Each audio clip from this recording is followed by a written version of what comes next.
কৃষ্ণ মাতাজি, এই দেখুন ladies ফিঙ্গারের flower. হ্যাঁ, আর তার পাশে তো লেডিস ফিঙ্গার হয়েই রয়েছে, দেখেছো ছোট ছোট। ওই দেখো তোমার পাশে। এই তো হ্যাঁ দেখতে পেয়ে গেছি।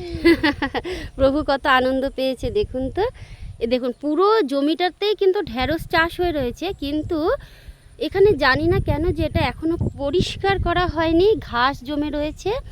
কিন্তু ঘাসের ফাঁকে ফাঁকে কিন্তু এখানে এই পুরো ঢেঁড়স চাষই হয়েছে। পুরোই অত দূর যতটা দেখা যাচ্ছে এই সম্পূর্ণটা ঢেঁড়স চাষ হয়ে রয়েছে। এই দেখুন।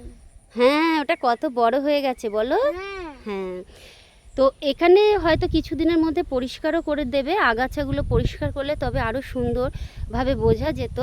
কিন্তু যাই হোক, তাতেও এখানে প্রচুর পরিমাণে ঢেঁড়স গাছ অলরেডি রয়েছে। আর খুবই সুন্দর, আমরা যে টাটকা ঢেঁড়স মার্কেটে পেয়ে থাকি তা তো এখান থেকেই নিয়ে যাওয়া হয়, তাই তো প্রভু? হ্যাঁ, আর এই দেখুন হবে। হরে কৃষ্ণ। হরে কৃষ্ণ।